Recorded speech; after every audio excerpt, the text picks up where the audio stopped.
ആർക്കൊക്കെ റിലേറ്റ് ചെയ്യാൻ പറ്റുമെന്ന് അറിയില്ല. ഞാൻ ഡിഗ്രിക്ക് ചേർന്നപ്പോൾ എനിക്ക് വലിയ താല്പര്യമില്ലാത്ത കോഴ്സൊക്കെ തന്നെയാണ് എടുത്തത്. പക്ഷേ ഡിഗ്രി കോളേജ് കഴിഞ്ഞ് ഇറങ്ങുമ്പോൾ എനിക്ക് അങ്ങനെ ചെയ്യണം, ഇങ്ങനെ ചെയ്യണം, അതാവണം എന്നൊക്കെയുള്ള ആഗ്രഹങ്ങളൊക്കെ ഉണ്ടായിരുന്നു. പക്ഷേ കോളേജ് കഴിഞ്ഞ് ഇറങ്ങിയപ്പോൾ കുറച്ച് കഴിഞ്ഞ് എനിക്ക് ആലോചന വന്ന് കല്യാണം കഴിഞ്ഞ്, അങ്ങനെ ഇഷ്ടപ്പെടാത്ത നേരത്ത് പെട്ടെന്ന് കല്യാണം കഴിച്ച് അതിൻ്റെയൊക്കെതായ കുറേ സമ്മർദ്ദം, എനിക്ക് ഭയങ്കരമായിട്ട് ഞാൻ ഡൗൺ ആയിപ്പോയി. ഒന്നും ചെയ്യാൻ പറ്റാത്തൊരവസ്ഥ, ഞാൻ ആഗ്രഹിച്ചതൊന്നും എനിക്ക് നേടാൻ പറ്റിയില്ല എന്നുള്ളൊരു തോന്നലൊക്കെ വന്ന് ഭയങ്കരമായിട്ട് അങ്ങ് നെഗറ്റീവായി അടിച്ച് വീട്ടിലങ്ങ് ഒതുങ്ങി. അതിൽ നിന്നൊക്കെ ഒന്ന് മോചനം കിട്ടാൻ വേണ്ടിയിട്ടാണ് ഞാൻ ഇപ്പോൾ ഒരു യൂട്യൂബ് ചാനൽ തുടങ്ങിയതും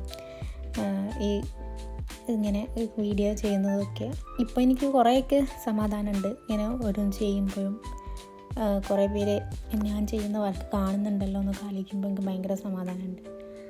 ഞാൻ പലതും ചെയ്യാൻ ശ്രമിച്ചു, കുറേ ഇൻ്റർവ്യൂസ് അറ്റൻഡ് ചെയ്തു, കുറേ എക്സാമുകൾ എഴുതി നോക്കി, പക്ഷെ ഒന്നും അങ്ങ് സക്സസ് ആയില്ല. വീട്ടിൽ വെറുതെ ഇരുന്ന് മടുത്തപ്പോൾ തുടങ്ങിയതാണ് ഈ പരിപാടി. എല്ലാവരും ഒന്ന് സപ്പോർട്ട് ചെയ്യണേ.